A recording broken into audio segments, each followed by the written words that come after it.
వర్ధిల్లాలి SC ST BC మైనార్టీల ఐక్యత, వర్ధిల్లాలి ఎస్సీ ఎస్టీ బీసీ మైనార్టీల ఐక్యత, వర్ధిల్లాలి నారుగోడి గారి నాయకత్వం, వర్ధిల్లాలి నారుగోడి గారి నాయకత్వం. జనగణనలో బీసీ కుల గణన వెంటనే, జనగణనలో బీసీ కుల గణన వెంటనే జరిపించాలి. రాష్ట్ర ప్రభుత్వంపై ఒత్తిడి చేస్తూ జనగణనలో బీసీ కులగణన వెంటనే జరిపించాలి. బీసీ కులగణన వెంటనే జరిపించాలి. బీసీ కులగణన వెంటనే.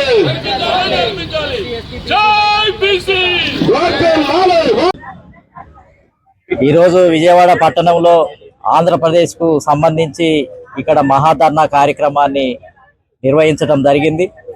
ముఖ్యంగా రాజకీయ న్యాయం ఏదైతే పొలిటికల్ జస్టిస్ సాధించడానికే ఈ మహత్తరమైనటువంటి కార్యక్రమాన్ని పెట్టడం జరిగింది. ఈ మహాధర్నా యొక్క ముఖ్య ఉద్దేశం మరి గత 79 సంవత్సరాలుగా ఈ దేశంలోనే ముఖ్యంగా బీసీ సమాజం చాలా బలహీనమైనటువంటిది, అమాయకత్వంలో ఉంది, అనాయక్యతలో ఉన్నటువంటి సమాజము ఓపెన్ కాంపిటీషన్లో రిజర్వేషన్లు లేకుండా వాళ్ళు గెలవలేకపోతున్నారు.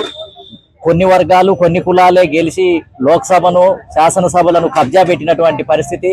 వీళ్ళు శక్తి లేనటువంటి వర్గాలు కాబట్టి బీసీ సమాజం ఏందనంటే నష్టపోతుంది. కాబట్టి 1950లో రాజ్యాంగంలో ఎస్సీ ఎస్టీలకు ఏ విధంగానైతే రాజకీయ రిజర్వేషన్లు ఇవ్వటం జరిగిందో అది బీసీలకు ఆ విధంగా ఇవ్వకపోవటం వల్ల చారిత్రక తప్పిదం జరిగింది అనేది ఇవాళ రుజువైంది. ఎందుకంటే రిజర్వేషన్లు ఇచ్చినట్లయితే ఇలా వాళ్ళ ప్రాతినిధ్యం వాళ్ళకు ఉండేది. వీళ్ళను ఓపెన్ కోటాలో తోసివేయటం వల్ల రెడ్డి కమ్మ లేదా బ్రాహ్మణ వర్గాలతో సమానంగా అన్నట్టుగా వీళ్ళను తోసివేయటం వల్ల గెలవలేనటువంటి పరిస్థితి ఏర్పడ్డది. ఇప్పుడు మళ్ళీ ఆ రిజర్వేషన్ల కోసం మేము ఉద్యమం చేస్తున్నాం. ఇవాళ జనసేన కానీ అదేవిధంగా టీడీపీ కానీ కేంద్రంలో బీజేపీ ప్రభుత్వంలో భాగస్వామిగా ఉన్నారు. ఇవాళ కులగణనలో బీసీ కులగణన జరగాలి అని అంటే జనగణనలో మొత్తం సెన్సస్ లో ఏందనంటే బీసీల సెన్సస్ తీయాలి అని అంటే బీజేపీ ప్రభుత్వం మీద టీడీపీ ఒత్తిడి చేయాల్సినటువంటి బాధ్యత ఉంది, జనసేన కూడా ఒత్తిడి చేయాల్సినటువంటి బాధ్యత ఉంది. ఈ రెండు పార్టీలు కనుక బీజేపీకి గట్టిగా చెప్పగలిగితే, బీసీలకు రాజకీయ రిజర్వేషన్లు కూడా ఇవ్వాలని గట్టిగా చెప్పగలిగితే మోడీ ప్రభుత్వమే దిగి రావడానికి అవకాశం ఉంది. ఎందుకంటే వీళ్ళ యొక్క మద్దతుతోటే మోడీ ప్రభుత్వం కొనసాగుతుంది. కాబట్టి ఖచ్చితంగా బీసీల ఆశయాలు బీసీల సమస్యలు పరిష్కారం అయ్యే అవకాశం ఉంది. ఆ దృష్టితోటే జనసేన టీడీపీ మీద ఒత్తిడి తీసుకురావడం కోసమే ఆంధ్రప్రదేశ్లో ఇక్కడ మీటింగ్ పెట్టడం జరిగింది. ఈ రెండు పార్టీలు కీలక పాత్ర పోషించాలి. జనగణన విషయంలో బీసీల సెన్సస్ నిర్వహించాలి, చట్టసభలలో బీసీలకు రాజకీయ రిజర్వేషన్లు చేయాలి, మహిళా రిజర్వేషన్ కోటాలో బీసీ మహిళలకు ప్రత్యేక కోటా ఇవ్వాలి అనే ఈ 3 డిమాండ్లను ఈ టీడీపీ చంద్రబాబు నాయుడు గారు పవన్ కళ్యాణ్ గారు ఇద్దరు ఏంటిది అని అంటే చొరవ తీసుకొని కేంద్రం మీద ఒత్తిడి తీసుకొని వస్తేనే ఇది పరిష్కారం అవుతుంది. యావత్ సమాజం అంతా కూడా మరి గుర్తుపెట్టుకోవడానికి అవకాశం ఉంటుంది. లేదు అని అంటే ఖచ్చితంగా ఈ దేశంలో ప్రజాస్వామ్యమే లేనటువంటి పరిస్థితి ఉంది. మరి కొన్ని కులాలే కొన్ని వర్గాలే ఈ దేశాన్ని ఏకఛత్రాధిపత్యంగా పరిపాలించటము అనేది, మిగతా కులాలన్నీ మరి రాజకీయ బానిసత్వంలో ఉండటము అనేది ఈ దేశానికి మంచిది కాదు. ప్రపంచంలో కూడా చెడ్డ పేరు వస్తుంది.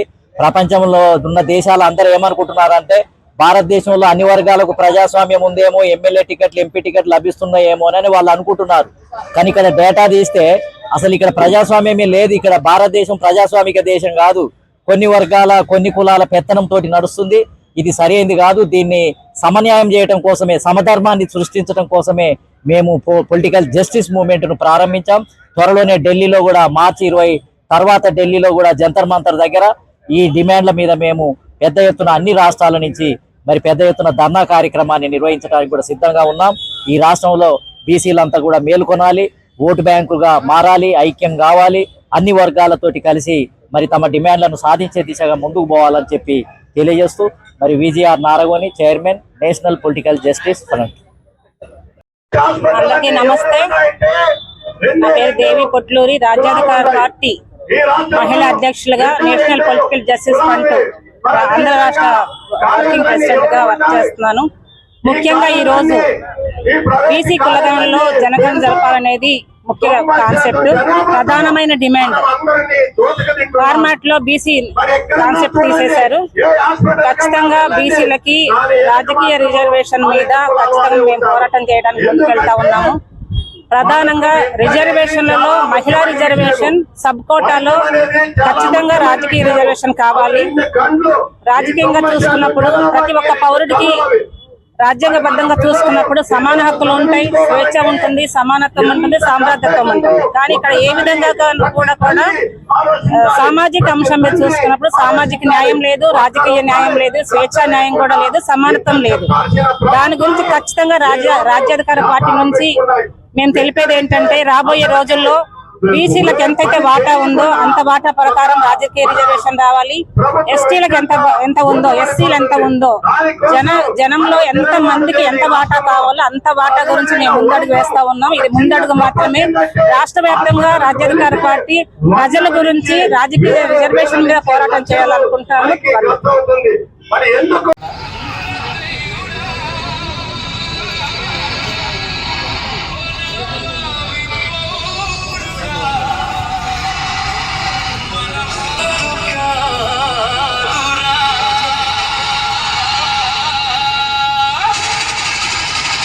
డిమాండ్లు ఏంటి అనేది పై కుర్చీలో కూర్చున్న అధికార నాయకులకు వినిపించి రాష్ట్ర ప్రభుత్వాలు కనుక మన డిమాండ్లు పట్టించుకోని పక్షంలో ఏదైతే ఇప్పుడు మనం ఉద్యమం అనేది శాంతియుతంగా ధర్నా జరుపుతున్నామో ఇదే ధర్నా అనేది మన పట్టించుకోకపోతే రేపటి రోజున తీవ్ర ఉద్యమ రీతిలో ముందుకు కొనసాగుతూ మన డిమాండ్లు మనమే వాళ్ళ చేత చేయించేలాగా మనం ముందడుగు వేయాలని చెప్పి, అలానే ఓబీసీలు, ఓసీ వర్గాలు అందరూ కూడా మన ఎన్పీజేఎఫ్ చైర్పర్సన్ నారగోని గారి ఆధ్వర్యంలో నారగోని గారు చెప్పిన సూక్తులను మనం అందరం పాటిస్తూ ఈ ఇప్పుడు మన నందిగామ నుండి హనుమంతరావు గారు ప్రజా సమస్యల మీద పనిచేస్తూ ఉంటారు. వారు వచ్చి ఓ పాట పాడి